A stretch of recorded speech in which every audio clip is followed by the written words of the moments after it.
Morning at NTV. It's 25 minutes to the top of the hour, 8 a.m. You are watching Morning at NTV. My name is Priscilla Regina Naloga. Now, as we dive deeper into the second day of February 2023, there's a lot of pressure right from the helm of our society, which trickles down to the very embedment of grassroots, especially in terms of sports. Now, in our Kickstarter this morning, we're going to be looking into the unfolding of Uganda's football transcript for 2023, looking at the Championship for African Countries, also known as CHAN, that kicked off national football team calendar. The African Nations Championship in Algeria acts as a barometer for homegrown African talent, with only players who ply the trade on the continent eligible to compete in the tournament. Now, it leaves the door open for some lesser-known players to capture the attention of the world, as stars from the domestic leagues of the nations involved are given an excellent platform to showcase their skills in a stupendous way. Now, Cranes did not surpass the group stages yet again for the 6th time, however, scoring a card for qualifying since this tournament's inception.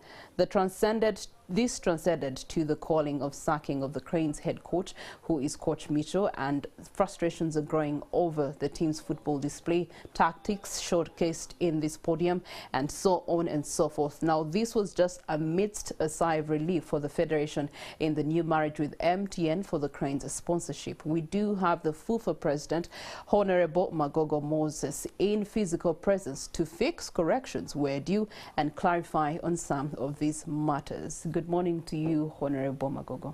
Good morning, Regina, and good morning, our viewers. You're most welcome. Thank you. Now, let's start off with something that you posted yesterday on social media. You put a tweet out there indicating that Uganda still down below CAF standard stadium homologation. What happened to Nambole?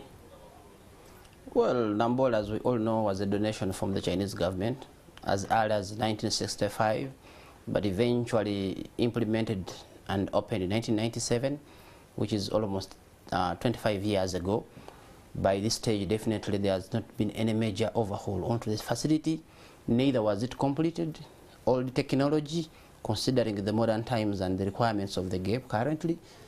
So when CAF did the homologation, which it does annually, Nambole was classified as stadiums that are not fit to be used for competitions, especially for the national men's A team. That's the most senior team that we can have. We discussed with the Minister of Education and Sports. I'm aware and a member of the Budget Committee at Parliament. We passed 97 billion Uganda shillings, which was the requirement according to the management of Nambole. And this money has already been released to the management of the stadium, and work is ongoing. But the fact is that it's not yet ready. So currently, as we speak, CAF considers that the facility is not ready for use. Okay. Well, one of the things that we have seen is, of course, the perimeter wall that was recently redone. But what are those other nitty-gritty things that were in the initial plan for the Nambole National Stadium that are not yet a reality? I've said this before, and I can't be quoted. Nambole, without that external perimeter fence, was always a disaster waiting to happen. Because when you allow over 40, 50, 100,000 people wanting to enter that stadium closer to the internal perimeter, Nambole did not have the capacity to stop people from getting in, and that could be disaster. Even inside the stadium itself, if you look at the VVIP area, it doesn't even have the tailored section. You have to get out and find these facilities elsewhere. There were no seats. And to control capacity of these stadiums to avoid disaster, when there are seats, you control the capacity. When there are no seats, you cannot control the capacity. The dressing rooms we are wanting, and the pitch itself, the surface was also as well wanting. These are fixable issues, but the work has not yet been done. And I'm sure that if this is done, Nambole will be back to use. So the money that you have mentioned, what's delaying it being activated into the work that you're speaking of? Well, I don't speak for Nambole management. I'm the president of the football association, and there is a very big confusion outside there. But this is affecting what you're doing, yes. Because just after COVID, you do have it having acted as a COVID-19 center. Thereafter, you couldn't still use it under CAF standards for the national team, and you are continuously heading to Entebbe Road at St. Mary's Stadium to hold national games. There was an offer to even take these national games to Kenya. Now, that's rather distressing for a nation that has a stadium. Yeah, but we must understand, and there is confusion outside there in the public. I'm the president of the Football Association of Uganda. We do not manage. We are just clients at Mandela National Stadium. We can only raise the noise like another Ugandan, which we have done through Parliament, and that's how the resources have been availed.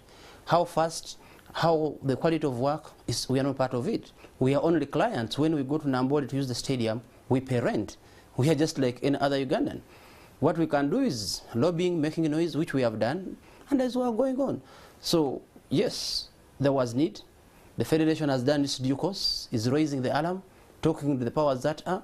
Processes are going on, maybe slow, maybe the quality of work, which we cannot guarantee, but the fact is that there's work going on, and that is the challenge and the situation. We wouldn't want to find ourselves that we have a national team that has no home. But we must also understand the situation across, that CAF has raised the requirements of these stadiums, and 24 out of 54 countries in Africa are actually in a similar situation. So probably the problem is not exactly only Ugandan, but we need to look at it at a bigger scale. How much are African countries looking at sport? Yeah, but you see, the control that we have is only on Uganda, limited to Uganda, not the other countries. But nevertheless, we did have, back in 2020, there was a new board that was appointed by then State Minister Hamson Oboa. Have you had engagements with that board in regards to the current subject matter? Yes, we have. And today, as we speak, I've been invited by the minister himself to go and do the physical inspection of the works that are going on. For fact and for sure is that CAF has given us until the 10th of February to be able to submit a stadium that has been homologated by CAF. And between now and 10th, I don't think there are any miracles that can be done for that stadium to be ready. We'll do the inspection, we have engaged the management. Like I said, work is going on, but probably the speed at which it is going may not necessarily make us ready to use it in the... They talk about June, that maybe by June, the basic requirements will have been done. Okay. What are the repercussions? Are there any penalties given that no miracles can happen in 8 days? Well, the consequence is that Uganda has to host the game away from Uganda. We are considering countries like Zambia. We are considering countries like Malawi or Egypt. These are the nearest that we can talk about. Amongst our neighbors, the immediate neighbors, none of them has a stadium apart from Tanzania. And since we are playing against Tanzania, well, technically it could be a challenge for us to be hosting our game there. But those are the consequences. You lose the home advantage. You lose, because when you play at home, it is always the 12th player that you bank on. In this case, we will have to play the game away from home. Okay. Now, when you play the game away from home, it's taking resources away from home, because we know how much Ugandans support the national team. So doesn't this risk jeopardizing the cash flow for resources and also the new partnerships that you are having right now, Nile Breweries, MTN that has come on board? Isn't this all jeopardizing those partnerships? It does, and it's an unfortunate situation that we wouldn't love to. We hope it's temporary. We have these relationships are very long term, 5 years onward. We hope that if in 6 months, like the management of Nambole is saying, we have the stadium back, maybe by the time we host Algeria, which is our game that will happen either in June or September, maybe we'll have our home back, and then our sponsors will take advantage of these matches. However, we continue providing to our sponsors other opportunities for them to communicate their brand messages to our consumers and our fans, other than the event of the home match of the Uganda Cranes. Well, given your strategic position as a member of parliament, you do have close associations, perhaps with the president, who has voiced at one occasion that Uganda can host the World Cup, perhaps seeking an audience so that you can have fast tracking of this procedure so that it can favor us Uganda actually hosting some of these continental or even international tournaments. Well, it is. That's a dream that has not died. When they're allocating the hosts of the Africa Cup of Nations, I think he said Africa Cup, not World Cup, they give this opportunity to host in accordance with the plans. That's why, as we speak today, Ivory Coast is not ready to host, but it's going to host in 2024. Cameroon was supposed to host in 2019. They were not ready until 2021. The beauty is that when you take the need to host an Africa Cup of Nations, it helps you build on your infrastructure. So it's not just about even winning the bid, but also the interest definitely will require us. And for us, we think it's strategic for us to be interested in hosting, may end up improving our facilities across the board. Okay. All right, the under-20 Hippos qualified for AFCON. That's a positive.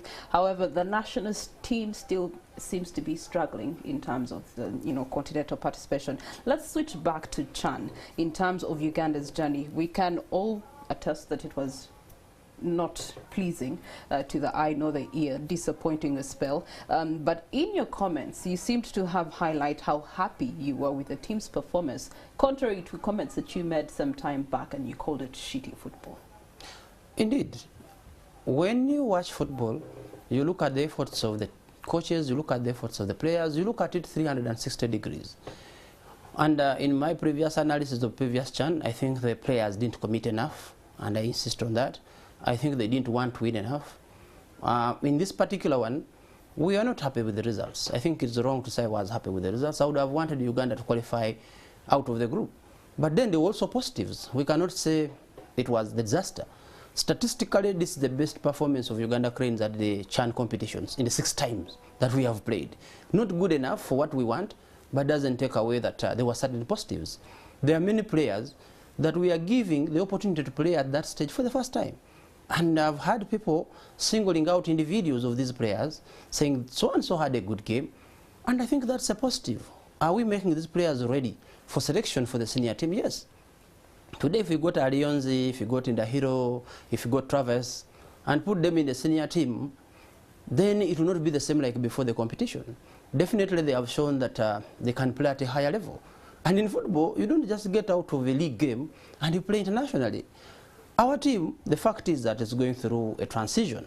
And this happens to all football teams, the best clubs in the world, the best national team. I'll give you an example of Egypt. After winning 3 consecutive Africa Cup of Nations, they did not qualify to AFCON. I'm talking about Egypt. For 3 consecutive years, until a new generation of the Salahs was developed. This I can give you as an example to every football team. We are undergoing a transition. We had the Onyangos, the Massas, that generation, which failed to qualify to AFCON for over 6 times. Eventually they did at their peak. Qualified again in 2019. And football-wise, a generation goes down. So we are coming up with a new generation. People are forgetting that our under-20, which has just qualified to AFCON, qualified for the under-17 Africa Cup of Nations. The last edition of the under-20, we played the finals of the Africa Cup of Nations under-20. And if you're not optimistic as a football fan, playing the finals of under-20, you're having another generation which was under-17. People are talking about Travis Mutiaba today. We picked him as an under-15. And the youth football is so inefficient that out of a generation of 20 players, you could get only 1. It happens at Manchester, it happens at Arsenal. Now, if these players are coming through the ranks, we can only be patient. The results are not going to be good. They're not going to be pleasing. But certainly, it will get to a time when we get to what we want. Okay. Between the one that you called shitty football and the one that you regarded previously as one that is of good performance, what are the indicators that have led to what you refer to as better performance between the last one and this one? Statistically, in the previous editions, we could not even win a game. Here, we were able to beat Senegal, who were in a group. People forget. Senegal are the African champions as we speak. DRC are one of the teams that has won that championship the most times. And we know the quality of Ivory Coast as a team. So probably to squeeze ourselves to get to the last game, get 4 points out of that group was a little bit an effort. And even on the pitch, those who understand football technically, you could see that the players were making an effort. They made the best of what they could make. And I think for me that was a positive. Not the best results we would have wanted, I'll repeat that. But probably there were positives that we cannot ignore. There were a number of players. There was Semakula Kenneth there, who has been under 17, under 20, and now can be selected for the senior team. There was Alionzi, there was Ndahiro, there was Travis, there was Kalisa. Now, if you can mention only 3-4 players to have done well, then I think it was a performance that has had some positives. Away from the statistics, in the backbone of it, or background of it, or maybe in the dressing room of it, what are those embedments that actually aided the statistics that you speak of from a federation point of view? The discipline. I think this is the most disciplined football team we have ever had. The cohesion, the desire to win, you know, the work rate, the attitude, all these things affect the results of a football match. You will see that the team wants to do the best they can do. So for me, and the hours they committed, this team was in camp for almost 31 days.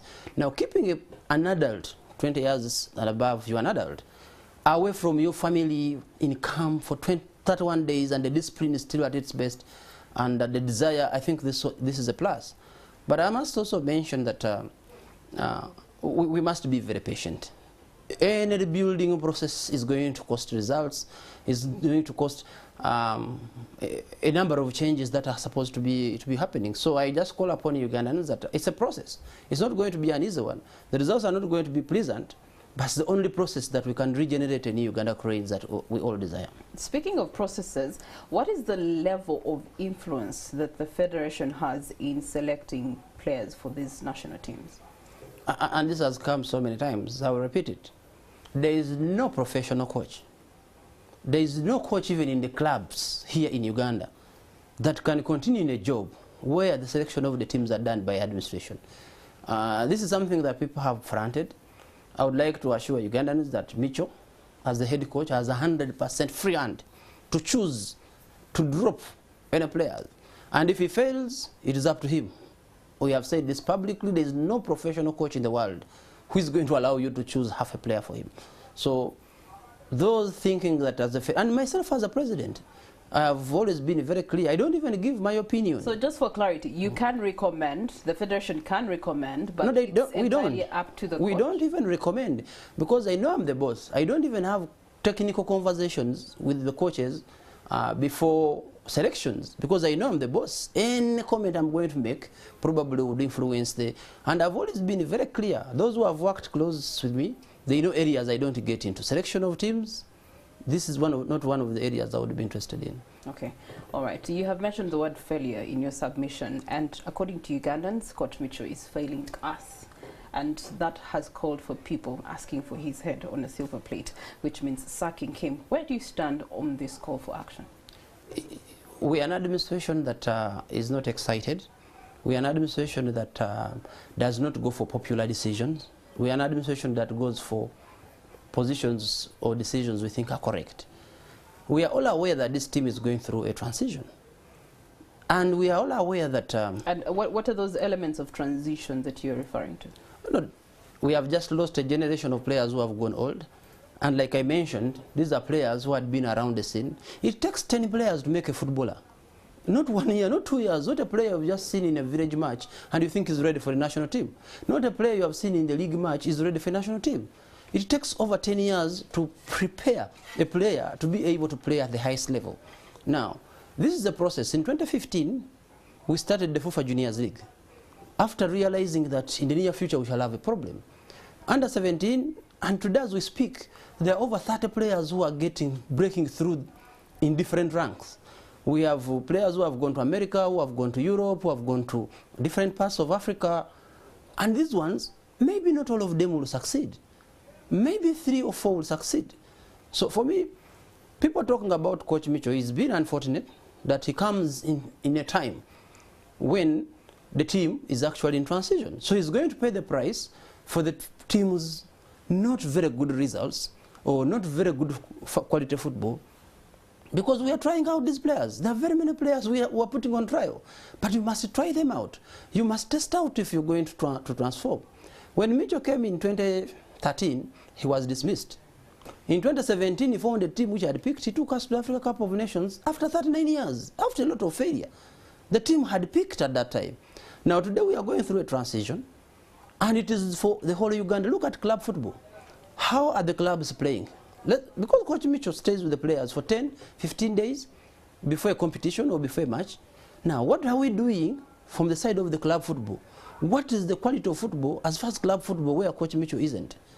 As you are aware, we have 27 coaches who are paid monthly for the national teams. 27. And 26 are Ugandans. Only Coach Mitchell is. So, for me, I think it is unfair analysis of the coach. We have challenges of the quality of football we are playing at club level. I mean, how many of our clubs are going into continental competitions? There is no Mitchell there. Who is the top scorer in the league? How many goals are they scoring? 7, 10? So we have a bigger problem than I think the individual of the person of the coach. Okay. But if he fails, it is our duty to sack him, and we shall. All right. So are you hoping to wait out his contract to end, or if he doesn't get us qualified, does that cut the bar for you? No, we will progressively analyze technically his performance. For a football result, there are so many factors. We will always look at when the team wins, the players have been very good. I think every Ugandan was happy when we beat Senegal 1-0. Nobody talked about the coach on that day. When the team loses, of course, it's going to be the president, it's going to be the coach, but this is the hazard of these jobs that we chose to take.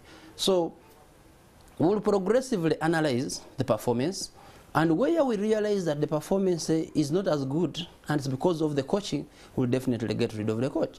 But where we think there are more factors that we need to look at, there are many Ugandans who are failing to play football at professional level.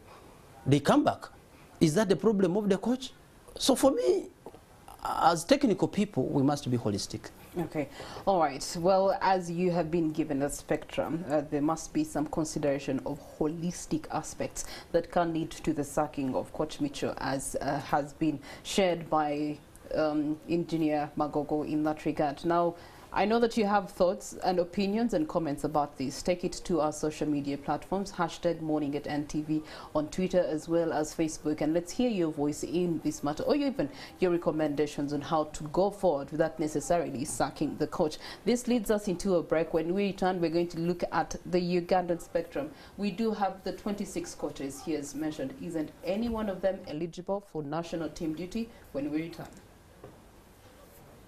To the 8 o'clock hour here on Morning at NTV, the 2nd of February 2023. Priscilla, Regina, and we're continuing on with our Kickstarter conversation, unwrapping and unfolding Uganda's football transcript for 2023. And already there's some things that we have unearthed. First of all, for your own information, it's not FUFA that actually has direct control and management of the Mandela National Stadium in Namboole. It has its own management and a board, for which he has informed us that as of today, they will be having a tour with the minister to go and check out the facility and where it stands. Of course, the condition for CAF is that it should be done and dusted and up to standard by the 10th of February. However, no magic can happen within those 8 days. So perhaps they can look forward to perhaps June or even September for a better picture on where they stand. And the other options are miles and miles away. It could be the north of Africa or the down of Africa to be able to host these national teams, which I think is extremely expensive for you. And speaking of expenses, before we go back to the coaching conversation, do we have the budget to handle that in case it goes that direction, given that the budgets have been cut in the first place? Well, that is the challenge. If the appropriation that had been done by Parliament of about 47 billion Uganda shillings for the sports subsector, where football had about 17 billion for the financial year ending June, well, we would take priorities. Definitely we would have to compromise here and there and ensure that we undertake the games. But the reality is that all that money has not come through. By the 50% mark, we have received about 4.8 billion. And this takes a huge toll already. So playing away from home can't be cheaper than playing at home. You lose revenue, you lose the support of the fans, and definitely you pay a lot more than you should have paid. But the challenge still remains that we have to undertake it. There is no shortcut to it. We are not going to say we will not play. We will definitely play. And like I said, somebody would ask, we've been playing at St. Mary's. Why now?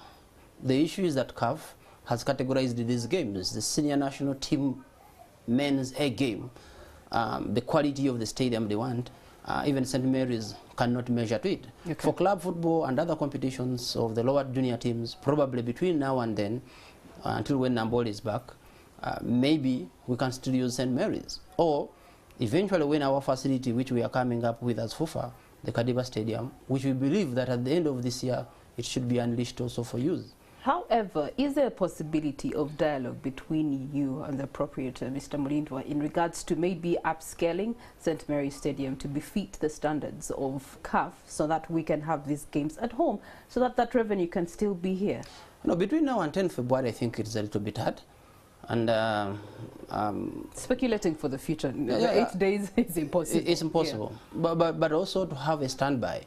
Even if we had Namboole, I would still think that if we had other facilities also ready for international competition, we believe that the changes that are going on at Lugogo, if completed, If St. Mary's can also be improved, if the Kadiba Stadium also comes on board, and the whole overall holistic plan by government, which we have been told, the only thing is how much time and the cost.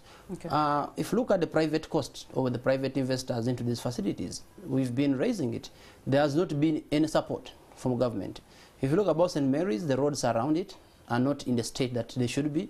And that is one of the challenges that actually is being raised. Well, it's a bit of tarmac till the main gate. Yeah, but in terms of few potholes common across the country. In terms of international hosting of matches at the level of the Uganda Cranes, that is one of the challenges. The teams we have hosted at St. Mary's have put up a very big complaint. Yeah. That we have refused stadiums in our countries. How come this is accepted? So I believe there should be direct support from government to private investors like Dr. Mulindwa in trying to make at least the infrastructure around. Or in any case, when Dr. Mulindwa brought in the artificial turf at Mandela at St. Mary's, there was a huge cost of not less than 400 million shillings in the tax on this particular facility. But this is the facility we're all using. So for me, we're having discussions with the ministry and at Parliament when the new bill eventually comes out to say, like, look, if there's private investment in this infrastructure, then there should be a reason as to why some waivers are done. Okay. Returning to the subject matter of the national coaches. Now you referred to the 26 being Ugandan and of course the one head coach being non-Uganda. There's been discrepancies here and there. People have seen the last AFCONs and how, you know, countries that have been headed by local coaches or locally groomed coaches have thrived at the greatest showpiece of football on African continent, Senegal being one of the sweetest stories that we pride in right now. How then, when it comes to Uganda, have we not had consideration of a local coach, locally groomed coach to helm the Uganda Cranes? You know, you can do trials in the underage teams, but the senior national men's team is the epitome. Secondly, the countries we're talking about, and a good example of Senegal we're talking about, is Aliou Cisse, Senegalese in making. He was born and raised, but all his football was played in professional football in France, in the top clubs, handled by the top coaches in the world. Now, we do not have that luxury in Uganda. Okay. Most of our coaches have not had international experience beyond playing for the national team, some of them. Maybe they have not even been involved in international competitions at the level of Africa. I've mentioned it so many times that Mike Mutebi has proven in the international competition when he had KCC and was taking it into group stages. At that time, you were competing on a national scale. And therefore, you can be entrusted with the national team. And some were hopeful that you would trust him. No, we offered him the job and he turned it down. And when you look, tell me any other Ugandan coach who has had that international experience. We cannot just say they will try and learn with it. Well, so you did have trials with George Rutalo, Edward Kaziva. I believe they produced results. No. When you eventually go at the highest level, you see the shortcomings of particularly where we are short at. And they do a good job, but then it's like taking somebody at a level that he's not supposed to be. So the question should be, what should we do to ensure that our coaches get to that level? We are undertaking currently changing our curriculum of how the coaches are developed. We have CAF courses, but we have also selected a team of 10 locally based coaches. And at the moment, they are going to be taken into what we have called a 400-hour management course. Because being a coach at the highest level is not just about the football. You manage resources, you manage people, you manage time, you manage too many things. And probably this is not what we have impacted onto our coaches during the trainings of the CAF A and CAF B. We have opened up international links where we want to take our coaches for placing so that they can be able to see how things are done. And we believe we are targeting the players who have just finished and a few coaches who are active, the likes of Masaba, Maweje, the ones who have just really finished.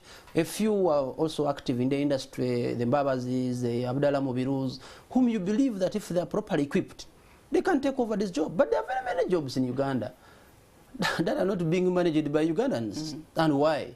It's simply because of expatriates, simply because of the requirement. Okay. Now, speaking of requirements, and this is just to put to bed this conversation and make people sleep about it, what are the bare minimum criteria, requirements for one to be the head coach at the national team? Experience. Apart from the qualifications that are already standardized by CAF, For us, we would also look at the experience. How have you been involved, particularly in international football, more so in African football?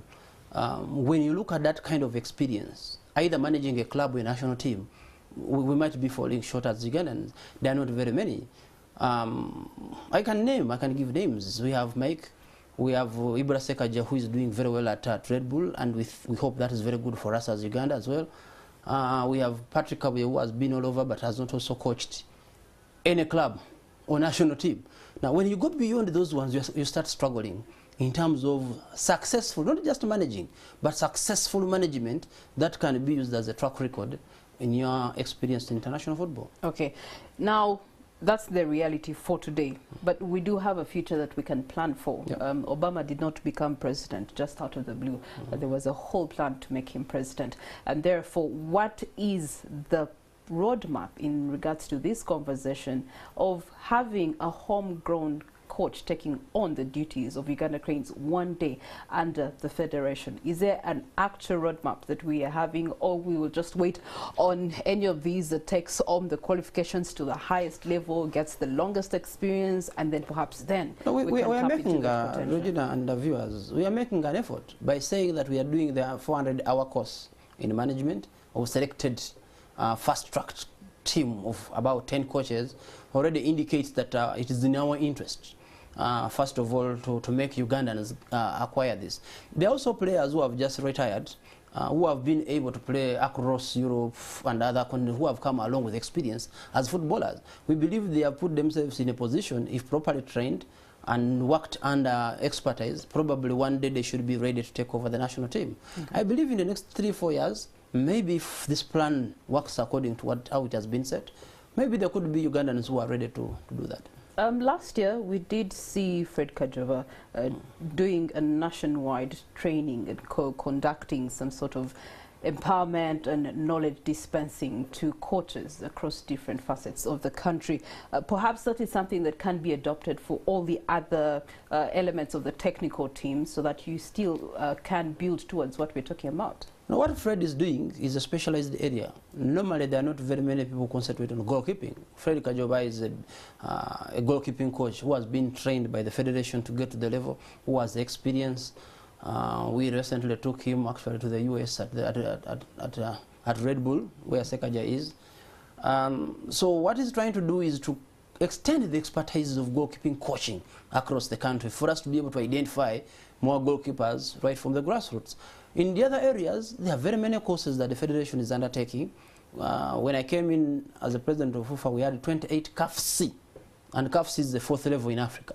It's supposed to be for schools and community teams. Today we have over almost 5,000 coaches that have been trained across.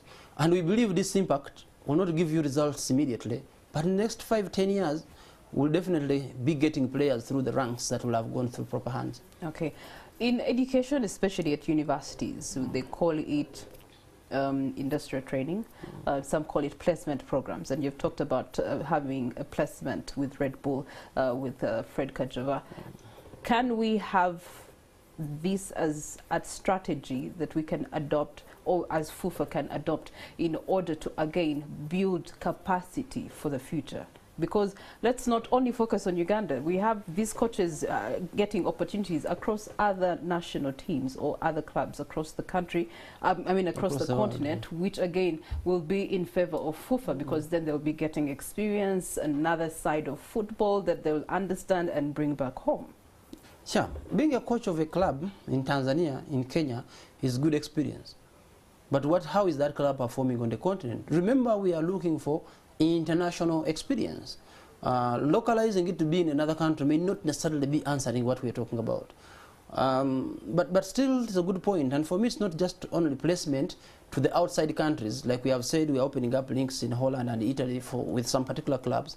But then, it is also important that the coaches who are in the northeast, in the northern, probably can get blessings with the Premier League clubs in Uganda, because the levels are different. So our development team has actually been empowered to redraft the entire curriculum, and very soon we'll be unleashing the curriculum for the development of a player from 5 years to where he's professional enough at 23 years, And this is the curriculum that will go through how is the coach prepared, how is the player prepared, and what is the content of the course. Beyond football, what about the social life of this player? Because some of the factors affecting our players may not necessarily be footballing, maybe actually social, maybe actually psychological, maybe actually other things. So our new curriculum is actually taking us in a direction that we have course units in the development of a player. We have teachers in the development of the player with expertise in those areas. Okay. Now, speaking of development and players, let's now turn to the players. Enough with the coaches. Turning to the players, of course, we know league are the backbone of Ugandan football and for what the federation is doing. Now, if we're having such support going out to coaches, are we having equal and equivalent support going out for these players? Because they may have the kataka skill that they have gotten from their different communities and through the regional tournaments that we'll be having seasonally. But then again, when it comes to professionalism, they have hit the ceiling and dropped back down. It can only be addressed according to us by the curriculum. When you're going to be a medical doctor, you know football is a profession just like a doctor, just like you're a journalist. It's a profession. It's only that the school or the path you take is a little bit different. For a doctor, you'll go to class, you'll do P1, you'll do science, you'll do biology, you'll do internship, eventually you'll become a doctor, and maybe the best one. So is football. But what has been happening in our analysis that we have done is that players have been skipping some course units along the way as they grow up. So he comes on the pitch, he's very good, he can dribble, he can control, and we think he's ready. The next thing is export to a destination in the world. Now, coming back, we've realized that there are very many other aspects that eventually make this player, the footballer we see today, at the highest level. So we have gone back to the curriculum that we have developed, and it's going to be comprehensive, that there are going to be mentorship, there's going to be psychology, there's going to be lifestyle, there's going to be a lot around the person of a footballer than being able to kick and dribble around. We have seen very many players, very good players, and eventually don't make it to the highest levels. And the reason, even when they do sort of make it, one of the things that brings them down is the indiscipline. Is the success. Yeah, no, it is a success. It goes into their heads, and eventually they lose it. And this has happened. We have lost so many footballers. And for me, I will insist that our curriculum is the only solution. And what are we doing with the curriculum? We are teaching the teachers that will be able to teach this curriculum, but we are also going to license all the football academies, and we are going to insist that for any football academy, definitely you must follow this curriculum. So it's like the doctor example I was giving. If you're going to become a doctor, you will go to P1, you will study the science, the curriculum which is being taught in Kumi, in Igulu, in Kabale. Then at the end of the day, by the time you reach the university, maybe that's in the professional clubs here, by the time you go out of the country, I mean, you have been schooled through all these things. And I'm sure it's not going to show results. These are not popular things for the public. But at the end of the day, they are the things that we must do. Okay, so only academies are going to be able to take on this curriculum? Who else is going to be taking on this? No, it will be a requirement. An academy, a club. A compulsory requirement. It will be a requirement. For you to get our license, we're going to ensure that it's the curriculum, that you have the qualified teachers, that you have the facilities. If not, and if you look at the new sports bill, which will come into law soon, it's requiring that for you to run an academy in accordance with the Ugandan law, it should be certified by the federation. So if that happens, not everybody will be able to run the academies the way it has been. You must be certified on the terms and conditions. Okay, you're speaking of the academy, but let's look at it from the angle of the scouts who look for this talent, left, right, and center. Perhaps it may not really be the academies that they look to, and many of these that are playing in the league right now are not directly from the academies. So in terms of scouting, then how do you bridge the gap in ensuring that you're still instilling the same nature of discipline, knowledge, understanding of the game? There's a difference between the teachers or the coaches, we want to call them teachers, not coaches at this age, and the scouts. The scout, all he does is to see a player and say, hey, I believe this player has the necessary requirements to make a good player, has the potential. And we also have created a curriculum of how these scouts are trained. Because even the scouts we have, they do it voluntarily, they do it out of passion. They have not been trained for what they look for. They'll just find a player, and then eventually they recommend this player, and then this player sometimes is disappointing. But I think there's also a difference with the agents, the people who manage these players or who eventually represent these players. Now, we are coming up with a curriculum as well for scouts, a curriculum as well for agents, and they are making sure that the people we have to run these players, right from identification, right through development, right through positioning them as agents, and even managing. We're even talking about some of the players get a lot of money, sometimes abnormal money. Senior 60 student ends up getting 300 million, 400 million. We have seen some players who have been destroyed by the success itself. And in other countries, what happens? There are people who manage this money. There are interested institutions and people who manage this money. The player continues playing, and the money is also safe. So we are looking at the player from identification to development, and when he's a star as well, how can he continue lasting for miles? Okay. All right. Stepping away from players, let's look to the National Council of Sports. It's been swimming in a pool of directed frustration from vast sports federations, some highlightedly bringing more success to the country than other federations.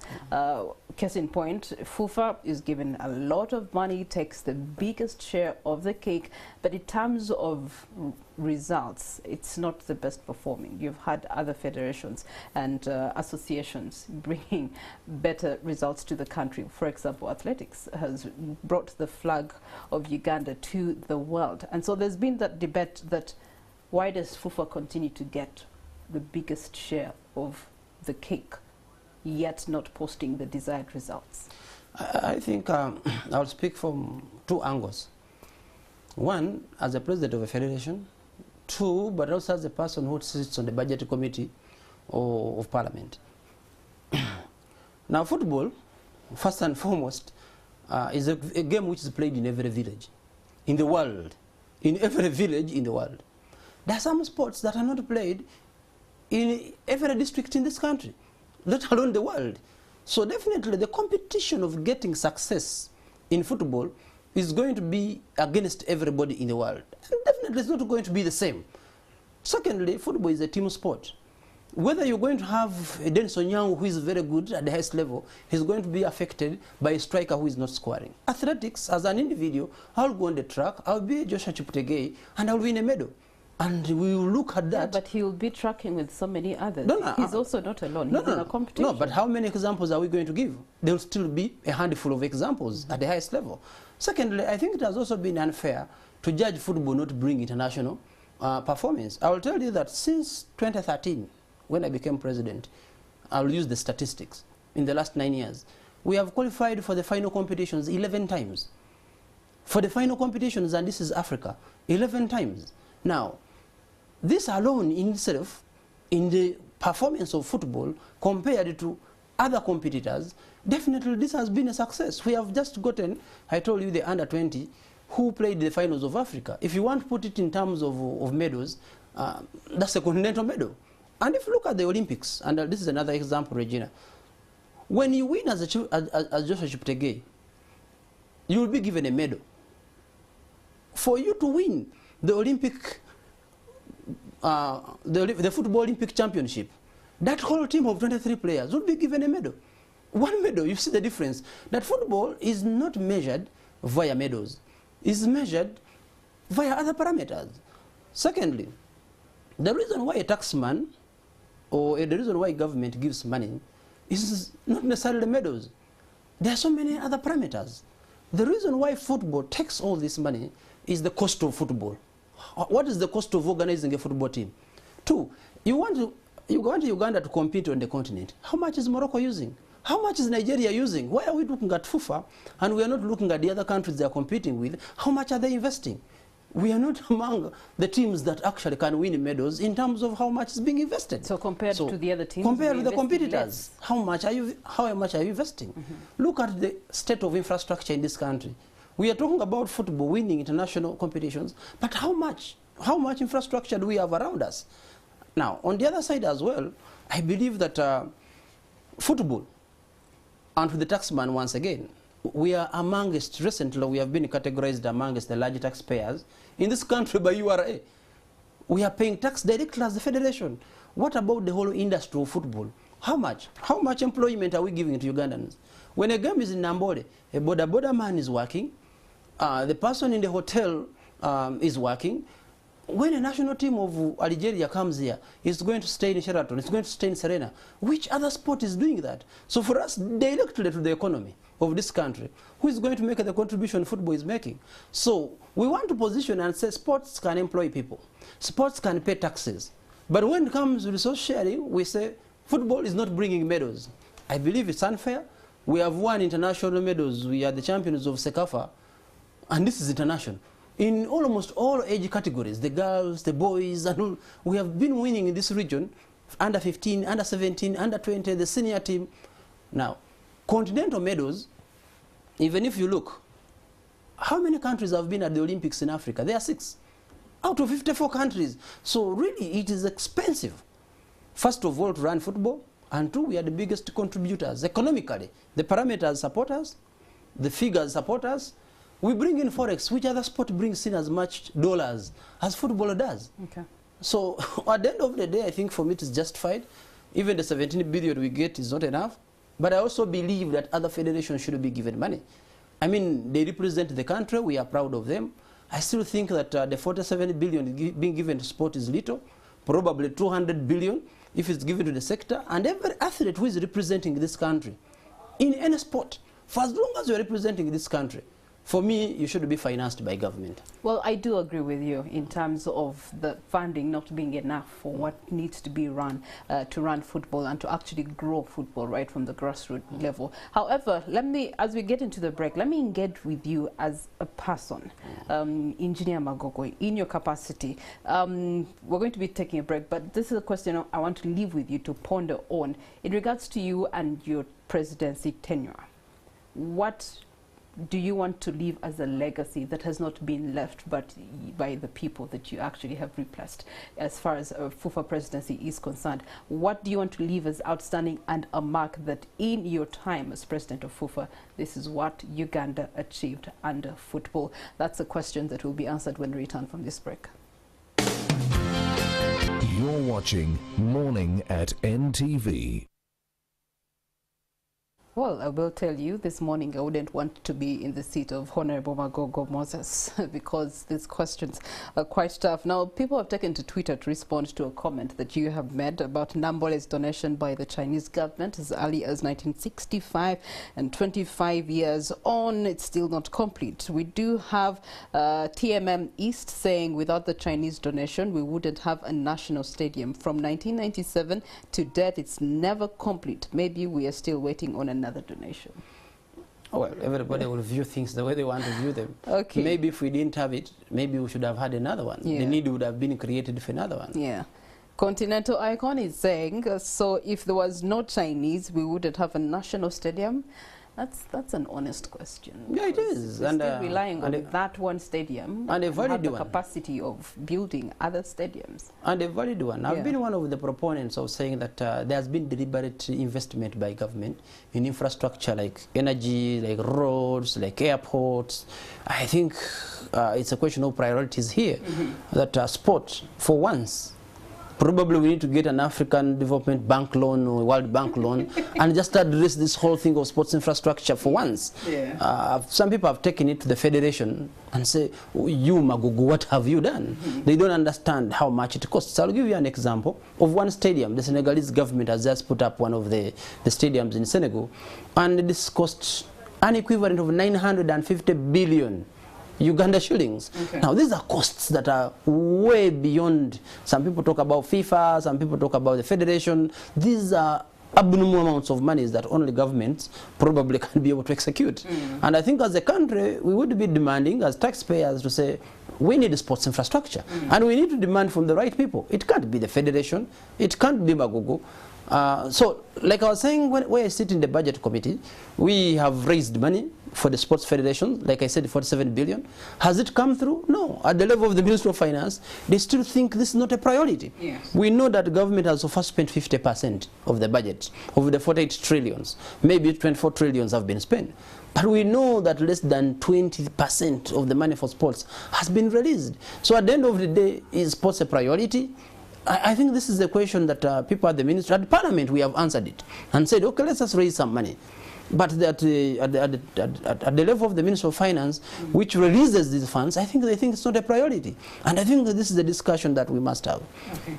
All right. Let's go back to the sports bill that you mentioned earlier on. And I believe with the engagements that have been going back and forth, there's been call to harmonize and have a more comprehensive and inclusive bill that can accommodate all the rest. Where do we stand with this bill right now? I know that the Education Committee right now has been meeting federations, and for me, one of the reasons I went to Parliament is for the sports bill. I said this before, I'll say it after, and probably one of the 3 reasons I went to Parliament. And when government was not moving with the sports bill, again, prioritization. There were many laws that were coming up. I decided in my right constitution as a member of Parliament to come up with a private member's bill, well researched, put in a lot of time, speaking from a point of experience, and immediately the government also started to speed up, and eventually they brought their version of the bill. And there were many areas where we were agreeing in these 2 bills. There are also areas where we disagree. So what the Education Committee asked us, said, guys, government and the private member, can you sit and harmonize positions and come with a report? We have already done that. And we have agreed on a number of areas. So which are the agreed areas? Oh, well, this is a law which has about 50 articles. But there are areas of agreement. Maybe I'll talk about the areas where we still have divergent views. Government is saying that federation should be incorporated as companies limited by guarantee. Those who know the history of FUFA Limited, that's the argument we had some time back. Government came out and even did the statutory instrument saying a federation shouldn't be a company. Nothing has changed. They're coming back to say federation should be companies.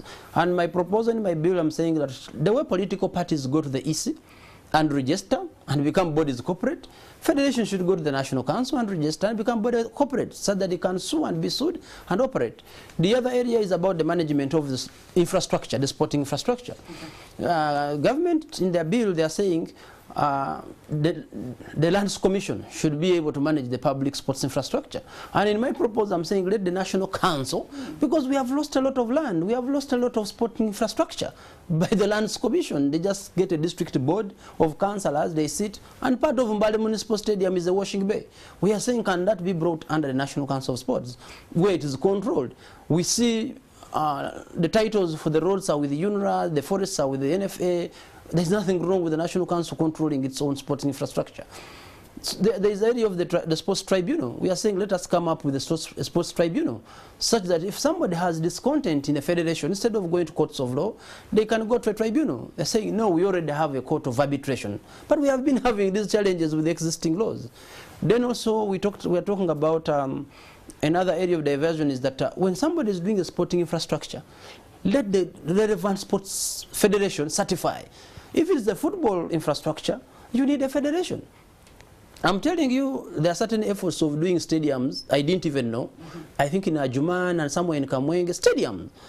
But then they have been pointed even in the wrong directions, you know. They have been done wrongly. They cannot even be used for football. So we are saying that in the law, you can only use the sports infrastructure when you have been certified by the relevant federation. And government is saying, let it be the National Bureau of Standards. And you'll see that UNBS cannot get a facility for CAF to use it, for example. So there are some areas of discontent. We'll present ourselves to the committee. Definitely the committee will debate it and then take it to the floor of Parliament. The floor of Parliament will definitely debate, and then a law is passed, and then the president assents to it and comes into play. Okay, I like the confidence that you speak with, that the procedures are going to go through and see. They will. Okay. The goodwill is there. The goodwill is there. That's fantastic. Now, in your closing remarks, as we crown up your visit with us here morning at NTV, 2023 is here, but also in reference to the 2 terms that you have had at the helm of football here in Uganda, what do you register as your successes and failures? In summary, when I became president in 2013, I had 4 points. And I was very clear, and I'm on record, that I should not be judged differently other than these 4 parameters. I said I will rebuild the institution of FUFA. Found with 8 staff, turnover of 4 billion Uganda shillings. Right now we have over 100 staff, turnover of 40 billion. I think I've built a corporate, robust institution. You cannot run football when the institution is not strong. You can no longer hear of wars inside football because of the setup of the governance structures. They are solid. I think creating that institution to be robust is one. Then, of course, the resources. We have gone hunting to make sure that there are more resources. And with more resources, naturally, more activities come. The third one was about relationships. We have opened up relationships. FIFA has very good working relationships with FIFA, with CAF, with government, with the corporate world, cultural institutions, religious. That was a deliberate design. And inside football, we said we will also do football.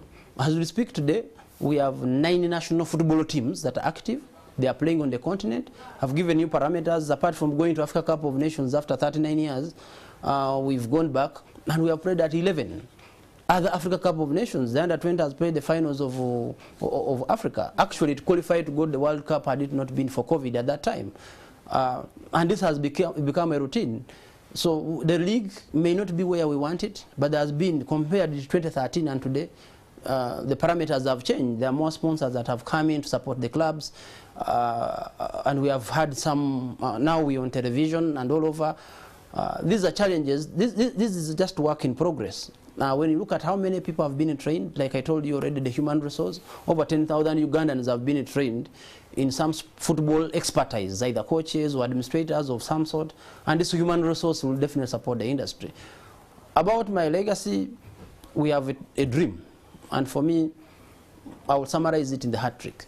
We talk about professionalizing. There isn't enough professionalization of the sport, whereby somebody wakes up to go and work in football and is paid, whether as an accountant, whether as a footballer, and I believe there is a lot of work to be done. With the law, with more resources coming through, there is work to be done.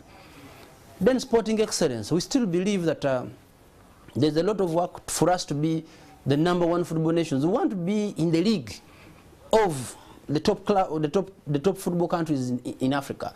The likes of Senegal, Algeria, Egypt. We are not yet there, but we want to be in that league. We always punch once in a while, punch them, but we are not at the level of competing. Okay. And we would like to see ourselves playing at the World Cup. With the expanded version of World Cup of 9.5 countries, we believe that there should be a fair chance. We are among the top 16, for sure, but we are not among the top 10 countries, and we'd like to get into there, okay, and then the top. And finally, it is also our dream when I'm back in Uganda and I'm retired and I'm looking at football, if I see that every Ugandan who is born, a girl, a boy, has an opportunity to kick a ball, has an opportunity of the talent to be identified, for me that will be the epitome. Thank you so much, Engineer Moses Magogo, who is also Member of Parliament for the people of Budiope, and of course the